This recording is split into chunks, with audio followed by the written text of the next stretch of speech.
Mahabharat podcast episode 46 में आपका स्वागत है। लास्ट एपिसोड में हमने परशुराम जी के बारे में कहानी सुनी और हमने ये भी सुना कि जब पांडवों को पता लगा कि कर्ण तो उनका भाई था तो उन्हें बहुत ही दुख हुआ। उन्होंने नारद जी से पूछा था कि कर्ण के बारे में कुछ बताइए। तो नारद जी ने बताया था कि कर्ण को किस तरीके से परशुराम जी से श्राप मिला था।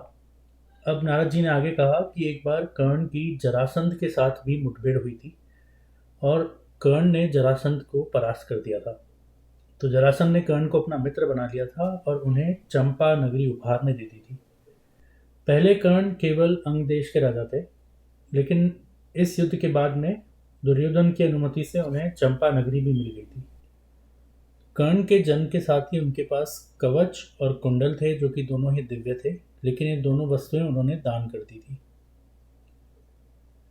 उसके साथ ही उन्होंने कुंती को वरदान भी दिया था कि मैं तुम्हारे 4 पुत्रों को नहीं मारूंगा। इसके सिवा महारथियों की गणना करते हुए भीष्म ने भी कर्ण को अर्धरथी कहकर अपमानित किया था और इसके बाद शल्य ने भी कर्ण का तेज नष्ट कर दिया था और भगवान कृष्ण ने नीति से काम लिया था। इतनी चीजें कर्ण के विपरीत हुई और अर्जुन को तो रुद्र, इंद्र, यम, वरुण, कुबेर, द्रोण और कृपाचार्य से दिव्यास्त्र भी प्राप्त हुए थे और इन सब का उपयोग करके उन्होंने कर्ण का वध किया था। लेकिन फिर भी नारद जी ने आगे कहा कि लेकिन फिर भी कर्ण युद्ध में मारा गया है, इसीलिए शोक के योग्य नहीं है। यह सब सुनकर युधिष्ठिर और भी दुखी हो गए। उन्होंने कहा कि मैंने तो यह युद्ध करके ही बहुत बड़ी गलती ले ली और मुझे अपने खुद के भाइयों व अन्य रिश्तेदारों को मारना पड़ा। इससे अच्छा तो मैं कहीं भीख मांगकर ही जिंदा रह लेता और युद्ध नहीं करता। युधिष्ठिर ने आगे कहा कि यह तो बहुत ही बड़ी हिंसा हो गई है और मैं सब छोड़कर अब जंगल जाना चाहता हूँ और यह राजपाट मुझे कुछ भी नहीं चाहिए। यह सुनकर अर्जुन, सहदेव, नकुल, भीम सभी पांडव एकदम स्तब्ध रह गए। फिर अर्जुन ने कहा कि यह बड़े अफसोस की बात है और बहुत ही कायरता की बात है जो आप अलौकिक पराक्रम करके प्राप्त की हुई इस राज्य लक्ष्मी को ठुकरा देना चाहते हैं। अगर आप इतने बड़े कुल में पैदा हुए हैं और इतने बड़े राज्य या फिर पूरी पृथ्वी को ही जीत लिया है, इसके बाद भी आप अपने धर्म और अर्थ का त्याग करके वन की ओर जा रहे हैं, यह मूर्खता नहीं है तो क्या है। जब आप ही हवन और अन्य सभी यज्ञ वगैरह को त्याग देंगे तो दूसरे पुरुष जो कि असाधु हैं वो आपका आदर्श लेकर आगे से यज्ञ ही नहीं करेंगे और यह सारा पाप आपको ही लगेगा। उन्होंने आगे कहा कि पहले यह पृथ्वी राजा दिलीप के अधिकार में थी, उसके बाद इस पर नृग, नहुष, अम्बरीश और मानधाता का भी आधिपत्य साबित हुआ। वही आज आपके अधीन भी हुई है। तो उन्हीं राजाओं की भांति आपके लिए भी, जिसमें सब कुछ दक्षिणा के रूप में दान कर दिया जाता है, ऐसा करने का बहुत ही उपयुक्त समय प्राप्त हुआ है। यहाँ पर राजा अश्वमेध यज्ञ करता है और सभी प्रजा उस यज्ञ के कारण पवित्र होती है। तो आप ये यज्ञ कीजिए, यही क्षत्रियों के लिए सनातन मार्ग है। युधिष्ठिर ने कुछ देर यह सुन के कहा कि थोड़ी देर मेरी बात सुनो और उस पर विचार करो। मैं जंगल में जाऊंगा और वहां पर सर्दी, गर्मी, हवा और भूख प्यास का कष्ट सहन करूंगा। उसके बाद मैं एकांत में रहूंगा और कच्चा पक्का जो भी फल मिल जाएगा उसी को खाकर जीवन बिताऊंगा। इसके बाद में मैं मुनियों के जैसे अपना मस्तक मुंडा लूंगा और एक एक पेड़ से भीख मांगकर देह को दुर्बल कर लूंगा। मैं किसी से भी बात नहीं करूंगा और अंधों, गूंगों और बहरों की तरह घूमूंगा। किसी भी तरीके से मैं कहीं भी हिंसा नहीं करूंगा और सभी प्राणियों पर मेरी समान बुद्धि होगी। ना तो मैं किसी की हंसी उड़ाऊंगा, ना किसी को देखकर प्रसन्नता आएगी, ना मुझे किसी तरह से क्रोध आएगा। इस तरह की कुछ बातें युधिष्ठिर ने की। फिर भीम ने कहा कि राजा, अगर आपको राजधन की निंदा करके आलस्यपूर्ण जीवन ही बिताना था तो बेचारे कौरवों का नाश हमसे क्यों करवाया।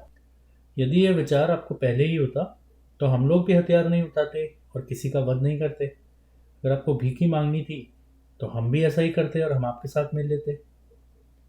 बुद्धिमान लोगों ने क्षत्रियों का यही धर्म बताया है कि वह राज्य पर अधिकार जमाएं और अगर उसमें कुछ लोग बाधा उपस्थित करें तो वे उन्हें मार डालें।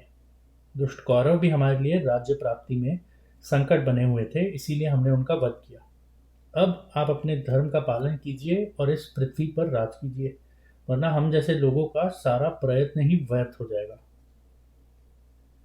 यहाँ पर अर्जुन ने कहा कि इसी विषय में एक बार तपस्वियों के साथ इंद्र का संवाद हुआ था। मैं प्राचीन इतिहास आपको सुनाता हूँ। तो बहुत पहले कुछ कुलीन ब्राह्मण बालक, जो कि अभी बहुत नादान थे और मूछ मूछ भी नहीं आई थी, वो घर बार छोड़कर जंगल में चले गए और सन्यासी बन गए। वो इसी को धर्म मानकर बहुत प्रसन्न थे। भाई बंधु माँ बाप इन सब की सेवा से उन्होंने मुंह छोड़ लिया। एक बार उन पर इंद्रदेव की कृपा हो गई और इंद्रदेव एक पक्षी का रूप धरकर उनके पास गए और उन्हें सुनाकर ये कहने लगे कि यज्ञ में जिन महात्माओं ने खाना खाया है, उन्होंने बहुत ही अच्छा कर्म किया है और वैसा दूसरे मनुष्यों से होना बहुत ही कठिन है। तो वो जो बच्चे थे वो बहुत खुश हो गए और उन्होंने कहा कि ये तो हमारी तारीफ कर रहे हैं। तो पक्षी ने कहा कि मैं तुम्हारी तारीफ नहीं कर रहा हूँ, तुम तो झूठा खाने वाले हो और मूर्ख हो, और तुम पाप में फंसे हुए हो। यज्ञ का खाना खाने वाले लोग दूसरे ही होते हैं। तो फिर पक्षी ने उन्हें समझाया कि गृहस्थ आश्रम जो होता है, इसके अंदर बहुत से कर्म होते हैं जिनका विधिवत संपादन करना होता है। जैसे कि यज्ञ करना, ब्राह्मणों को खाना खिलाना, उनका संस्कार निभाना। जो मूर्ख इनको त्याग देते हैं और किसी और मार्ग से चलने लगते हैं, और जैसे कि अपने पितरों को खाना नहीं खिलाते और ऋषियों को खाना नहीं खिलाते और अपने गुरुओं की सेवा नहीं करते, वो लोग वास्तव में पाप ही कर रहे होते हैं।